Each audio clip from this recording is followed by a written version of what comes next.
Hello बच्चों, मैं आपका मैथ फैसिलिटेटर संदीप और स्वागत है आपका गेट रिजल्ट एकेडमी में। आज हम लोग क्लास 9th के नंबर सिस्टम से इरेशनल नंबर को नंबर लाइन पे रिप्रेजेंट करना सीखेंगे।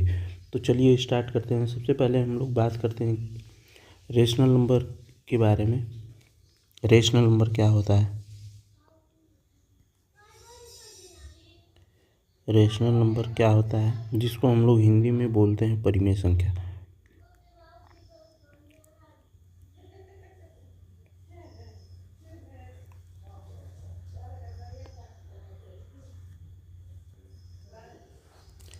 परिमेय संख्या परिमेय संख्या क्या होती है? जिसको हम लोग P/Q के फॉर्म में लिख सकते हैं और Q जो होता है वो नॉट इक्वल होता है हमारे जीरो के। इनमें कौन सी संख्याएं आएंगी? तो इनमें वो सभी संख्याएं आ जाती हैं जो नेचुरल नंबर में भी होती हैं, होल नंबर में होती हैं, इंटीजर्स में होती हैं। वो सारी संख्याएं इस रेशनल नंबर में आ जाती हैं। फिर उसके अतिरिक्त जो संख्याएं P/Q के फॉर्म में हो, अर्थात अंश बटे हर के रूप में हो, जिसको हम लोग न्यूमरेटर अपान में डिनोमिनेटर के फॉर्म में भी बोल सकते हैं। ठीक है,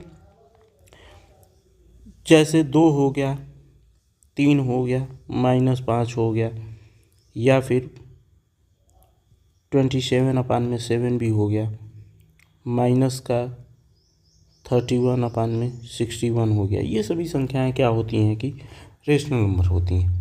फिर इरेशनल नंबर क्या होता है? अब हम लोग बात करते हैं इरेशनल नंबर की।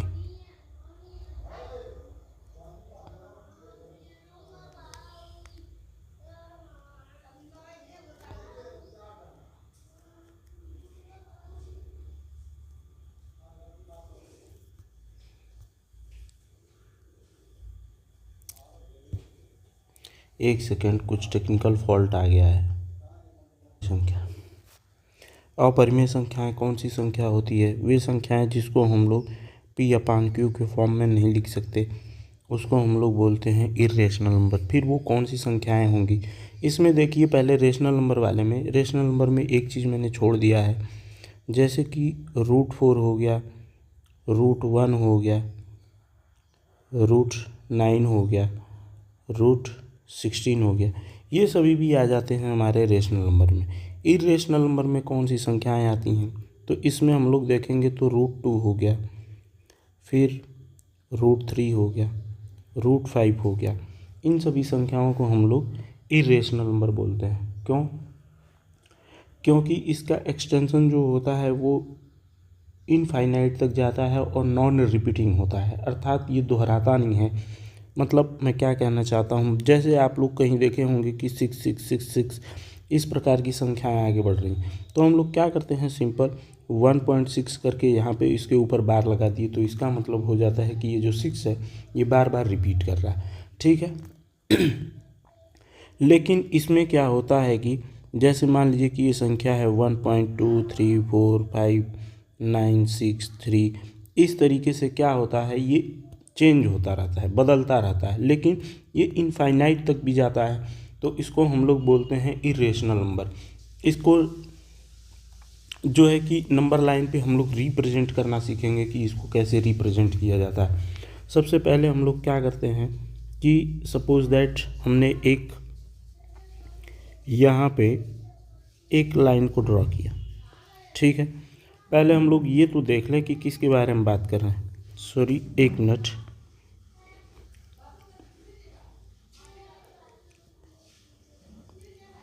रिप्रेजेंट √2 ऑन अ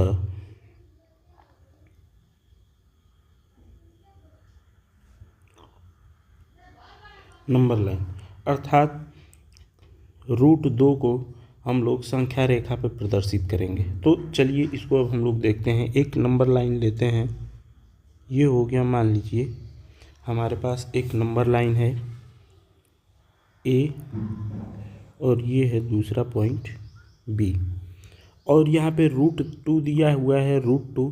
तो हम लोग क्या करते हैं, इसमें से 2 ले लेते हैं और यहाँ से AB जो होता है वो कितना होता है, तो AB होता है हमारा 2। ठीक है। फिर इसके आगे हम लोग क्या करते हैं कि AB को आगे एक्सटेंड करते हैं, बढ़ाते हैं 0.1 तक। मान लीजिए हमने यहाँ बढ़ा दिया और इसको मैं नाम दे देता हूँ C और ये है 1 यूनिट यहाँ से यहाँ तक, ठीक है। फिर उसके बाद BC बराबर है कितना 1 यूनिट के और AC कितना है तो 2 और प्लस का 1 हो जाता है टोटल 3, ठीक है। अब AC का मिड पॉइंट कितना होगा तो AC का मिड पॉइंट होगा कितना, तो हम लोग जानते हैं कि AC/2 कर देंगे तो ये इसका मिड पॉइंट निकल के आ जाएगा। मिड पॉइंट अर्थात मध्य बिंदु, तो मध्य बिंदु कितना होगा तो हम लोग इधर से और इधर से दोनों तरफ से मान लीजिए कि हमने इसका ये सेंटर मान लिया है, ये हो गया इसका सेंटर। अब इसको हम लोग सेंटर मानते हुए एक सेमी सर्कल ड्रॉ करते हैं, तो हमने क्या कर दिया है कि इसको जिसको सेंटर माना है उसको मैं O नाम दे देता हूँ। फिर क्या करते हैं कि इसी को सेंटर मानते हुए हमने एक सेमी सर्कल को ड्रॉ कर लिया है, तो ये हो जाता है अब हमारे पास सेमी सर्कल, ठीक है। और ये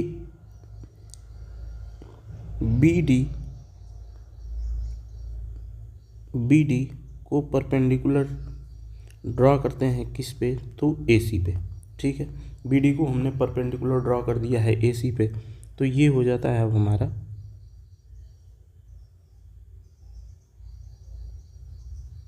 ये हो गया हमारा BD, ठीक है।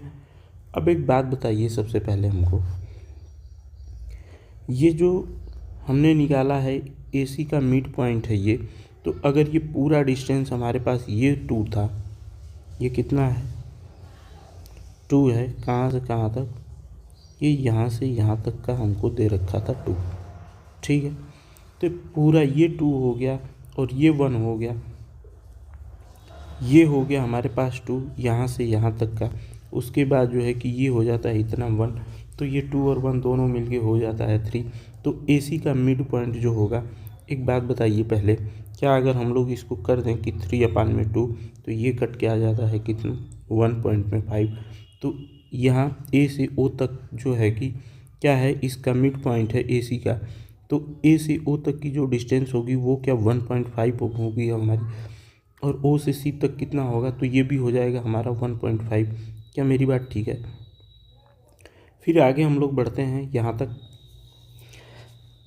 अब हम लोग क्या करते हैं कि ये हम जानते हैं कि सर्कल है और सर्कल के मिड पॉइंट से अगर हम लोग सर्कल के किसी बिंदु पे अगर एक लाइन को ड्रॉ करेंगे तो वो रेडियस हमेशा सेम रहता है। तो ये बताइए क्या O से D तक की जो डिस्टेंस होगी वो भी क्या हमारी 1.5 रहनी है। चलिए अब हमको निकालना है किसकी, OB की डिस्टेंस। हमको पता है कि O से C हमारा कितना है 1.5 है और BC हमारा कितना है 1 है, तो OB कितना होगा। तो हम लोग सिंपल क्या करेंगे इसमें कि OB बराबर होता है कितना, तो OC माइनस का BC। तो OB हमारा कितना है, तो OB हमारा कितना है, इसको निकालने के लिए OC सबसे पहले कितना है तो इसमें हम लोग लिख देते हैं 1.5। फिर माइनस करना है BC कितना है 1 है तो 1 लिख दिए। फिर OB कितना आता है तो ये आता है 0.5, ठीक है। अर्थात O से B तक की जो डिस्टेंस है हमारी कितनी है तो 0.5 है, ठीक। फिर हमारे पास एक फॉर्मूला है पाइथागोरस का, क्या कि हाइपोटेनस के स्क्वायर बराबर होता है किसके, परपेंडिकुलर के स्क्वायर प्लस बेस के स्क्वायर के। हाइपोटेनस हमारा कौन सा है, हाइपोटेनस सबसे पहले मैं बताता हूँ, ये OD वाली साइड जो है वो हमारा हाइपोटेनस होता है। ये BD जो है ये होता है हमारा परपेंडिकुलर, और ये OB जो है ये हो गया हमारा अब बेस, ठीक है। तो अब हम लोग हाइपोटेनस का स्क्वायर में क्या है तो बोलेंगे सर यहाँ पे तो देख रहे हैं हम लोग 1.5 है, तो 1.5 का स्क्वायर बराबर हो गया परपेंडिकुलर कितना है यही तो ज्ञात करना है, तो हो गया हमारा परपेंडिकुलर का बेस कितना है तो बोलेंगे 0.5 है, ठीक है। क्या अब हम लोग ये जानते हैं कि अगर कोई नंबर है अगर उसका स्क्वायर दे रखा है तो हम लोग जानते हैं कि उस नंबर का उसी नंबर से मल्टीप्लाई कर देने पे जो भी रिजल्ट आता है वही हमारा स्क्वायर कहलाता है। तो यहाँ पे अगर हम लोग बात करेंगे 1.5 का स्क्वायर निकालेंगे तो 1.5 का मल्टीप्लाई 1.5 के साथ करके देखिएगा, इसका जो रिजल्ट आएगा वो 2.25 आता है। ठीक है, तो ये हो गया हमारा कितना 2.25 बराबर परपेंडिकुलर के स्क्वायर प्लस में इसका कितना आता है तो 0.5 का मल्टीप्लाई 0.5 के साथ करेंगे, इसका रिजल्ट आता है 0.25। ठीक है, तो ये हो जाता है हमारा 0.25। अब हम लोग जानते हैं क्या कि अगर यहाँ पे LHS से RHS या RHS से LHS में अगर लेके जाते हैं तो वो साइन चेंज हो जाता है। तो यहाँ अगर प्लस में दे रखा है तो इधर अगर प्लस में दे रखा है, इस साइड में प्लस में है तो इसको हम लोग इस साइड अगर लेके जाएंगे तो ये माइनस का हो जाता है। तो चलिए हम लोग देखते हैं, ये हो गया 2.5 और माइनस का हो जाता है कितना 0.25 बराबर हो गया किसके परपेंडिकुलर के स्क्वायर के। यहाँ रिजल्ट निकालेंगे तो ये हो जाता है कितना 2.25 में से माइनस कर देंगे 0.25 तो इसका जो रिजल्ट आएगा वो 2 हो जाएगा और इक्वल हो जाएगा परपेंडिकुलर के स्क्वायर के। अब ये भी जानते हैं हम लोग कि यहाँ राइट हैंड साइड से इसका स्क्वायर हटाएंगे तो ये लेफ्ट हैंड साइड में जाके क्या करता है रूट बना देगा, तो ये हो जाएगा √2 बराबर हो जाएगा p के यहाँ से। अर्थात जो अब हमारा p था वो कितना हो गया है यहाँ पे तो √2 निकल के आ गया है √2।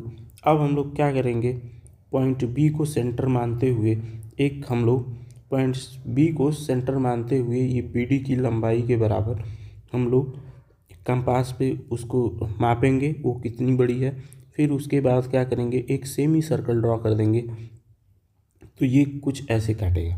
ठीक है, और हम लोग क्या करेंगे कि AC वाली लाइन को और आगे एक्सटेंड करेंगे तो ये जिस बिंदु पे काटता है इस बिंदु का अगर मैं नाम F दे देता हूँ तो ये B से F तक की जो डिस्टेंस होगी वही हमारा किसको √2 को रिप्रेजेंट कर रहा होगा। तो आई होप कि ये बात आप लोगों को समझ में आई होगी और इसी तरीके से इंटरेस्टिंग वीडियो पाने के लिए गेट रिजल्ट एकेडमी का बेल आइकन दबा लीजिए और चैनल को सब्सक्राइब कर लीजिए।